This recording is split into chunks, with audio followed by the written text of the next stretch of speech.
Blake Lively and Ryan Reynolds, Hollywood's picture-perfect power couple. Known for their effortless charm, playful banter, and squeaky clean image, they've long been adored by fans and praised by the press. From blockbuster films to hilarious social media jabs, they've built an empire on being relatable, funny, and surprisingly humble in an industry drenched in ego. But in 2025, the tone has shifted. A quiet storm is now thundering across social media, and at the center of it all, Blake and Ryan's alleged involvement in a wave of legal subpoenas targeting online content creators. That's right, YouTubers, TikTokers, and even small podcasters are coming forward with claims that they've been served legal documents, all for discussing them. The creators say it's retaliation, the fans say it's intimidation. The lawyers, well, they're saying something else entirely. And their blunt response is setting the internet on fire. This isn't retaliation, this is litigation. It's legal and it's strategic. That was the no-nonsense verdict delivered by a viral legal commentator who quickly went from being a quiet professional to the internet's most watched voice on the matter. So what's really going on? Is this a calculated move by two of Hollywood's biggest names to silence critics? Or are they simply protecting their brand in a world where misinformation spreads in seconds? Let's rewind. It started subtly, just whispers at first. A few creators hinted in their videos that they had received legal notices from a major celebrity's legal team. Then screenshots began surfacing. Creators showed emails, court references, and what appeared to be official subpoenas connected to a high-profile defamation case. The common thread: Blake Lively and Ryan Reynolds. Suddenly the floodgates opened. Influencers, commentators, and legal content creators began chiming in, some in fear, others in outrage. Subpoenas meant for creators, over commentary, over speculation. The community was stunned. Some creators began issuing public statements, claiming that their videos were educational, opinion-based, and fully protected under fair use. Others suggested that this was a direct attempt to punish those who had criticized or even questioned the power couple's legal standing in other court cases. Fans quickly picked sides. Some defended Blake and Ryan, claiming they had every right to protect themselves from defamation and harmful speculation. Others were furious, seeing this as a gross misuse of legal power, a chilling message sent to independent voices across the internet. And then, just when it seemed like things couldn't get more tense, the legal community stepped in. In one particularly viral clip, a calm but confident attorney dismantled the idea that this was an emotional act of revenge. People forget how civil litigation works, he explained. Subpoenas aren't criminal. They're tools, standard tools in civil discovery. According to this expert, when a public figure is involved in a defamation lawsuit, their legal team has the right, and in many cases the obligation, to investigate how alleged false information has spread. That includes tracking down online content, posts, or videos that might have shared, reshaped, or reinforced defamatory claims. In simpler terms, if you talked about it even secondhand, you might end up part of the case, even if you're not the target.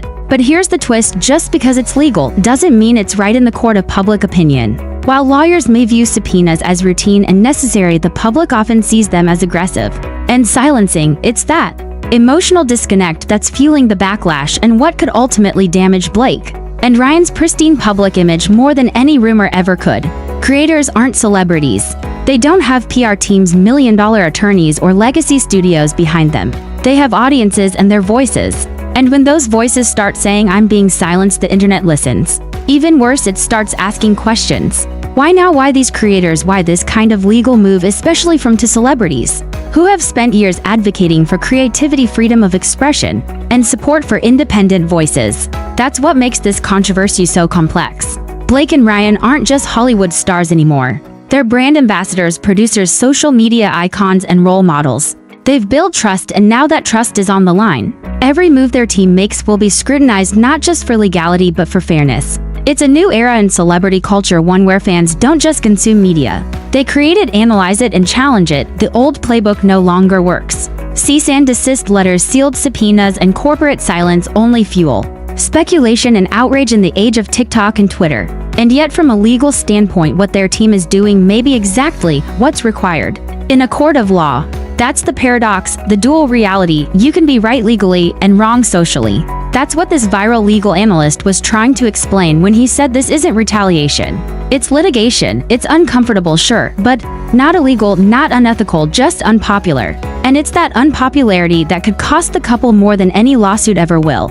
In the coming minutes, we're diving deep into this growing media storm, breaking down what these subpoenas actually say, who's been impacted so far, what the law allows and where the gray areas begin, how Blake and Ryan's PR image is evolving under this pressure, and most importantly, what this means for every creator, commentator, and viewer navigating this new legal media battlefield. Because this isn't just about celebrities anymore, this is about speech, power, reputation, and whether the legal system can balance them all in the public arena. For a long time, Blake Lively and Ryan Reynolds were known as Hollywood's golden couple. Charming, witty, and seemingly untouchable. Their fans adored their playful social media exchanges and flawless red carpet appearances. But behind the glamour and curated Instagram posts, trouble has been brewing. And recently it has reached a boiling point. Everything took a sharp turn when several online creators and commentators reported receiving legal threats. These weren't just vague warnings. According to multiple sources, some were served formal subpoenas in connection to content they posted online content that reportedly referenced Lively Reynolds or their affiliated projects. The reaction online was swift. Many were stunned and some started questioning, was this an attempt at censorship? Or more controversially, was it retaliation? But now one bold legal voice is stepping into the chaos and offering a different perspective, one that neither fully condemns nor completely excuses the celebrity couple. According to this legal expert, the issue isn't as black and white as it seems. This isn't retaliation, he said in a recent online legal breakdown. It's strategy, and it's common. His statement sent shockwaves through the creator and legal communities. Could there be a legitimate legal reason behind these subpoenas? Could Lively and Reynolds be acting within their legal rights while still sparking outrage? It started quietly, as many legal actions do. One content creator mentioned in a video that they received an unexpected notice tied to ongoing litigation. Another posted a cryptic tweet referencing a major Hollywood name trying to silence online voices. Soon, screenshots began circulating online suggesting a growing list of influencers, analysts, and commentators were being contacted by attorneys representing parties connected to Blake Lively and Ryan Reynolds. Many in the content creator community believed the actions were overreaching. After all, the videos in question were mostly commentary, speculation, or reporting on public lawsuits. Critics accused the couple of using their financial and legal power to intimidate smaller creators who dared to question their narrative. But the legal voice, who recently went viral for his analysis, says that's not necessarily the case. People need to understand how litigation works, he explained. In defamation and privacy-related cases, attorneys are often tasked with discovering the source and extent of the dissemination of potentially harmful claims. Subpoenas aren't proof of guilt. They're part of the process. This wasn't a pass for Lively and Reynolds. The lawyer acknowledged that these actions, though possibly legal, can still carry public relations consequences. But he emphasized the difference between strategic legal action and emotional retaliation. And that difference is crucial. For many creators, being targeted legally or otherwise feels deeply personal.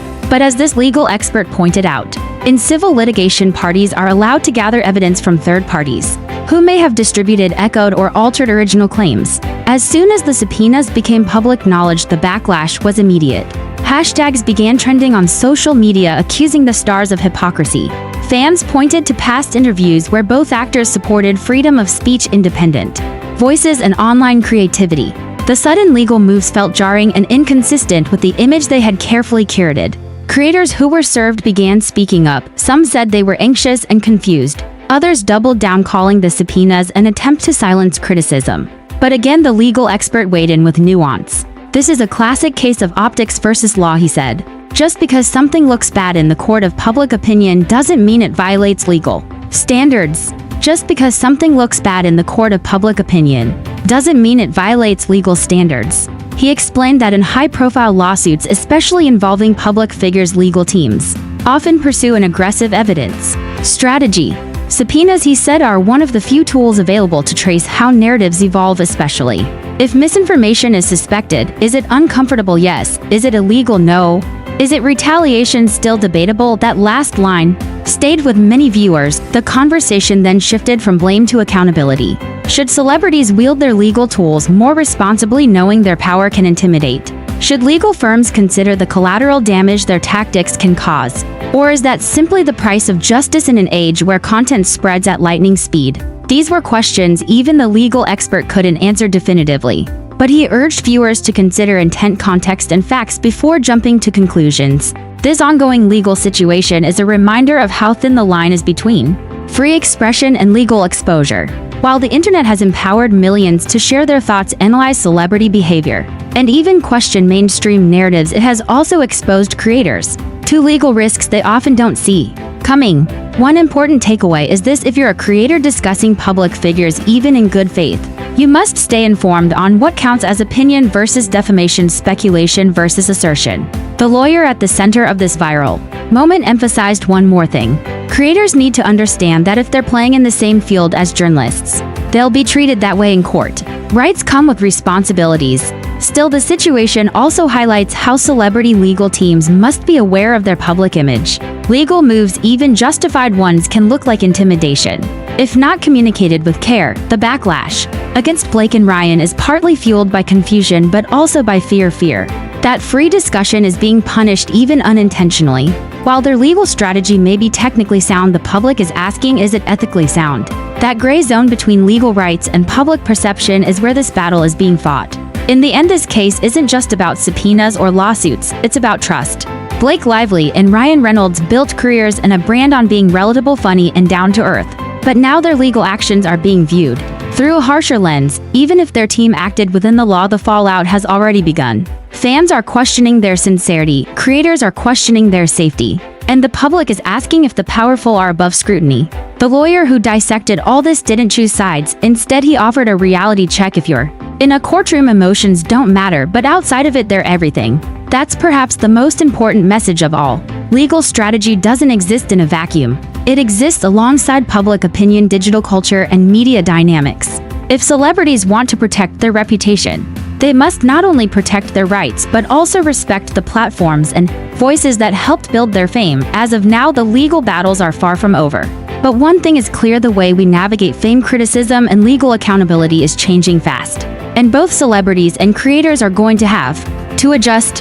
Whether this was retaliation or just legal routine, the conversation has been reignited and it's not going away anytime soon.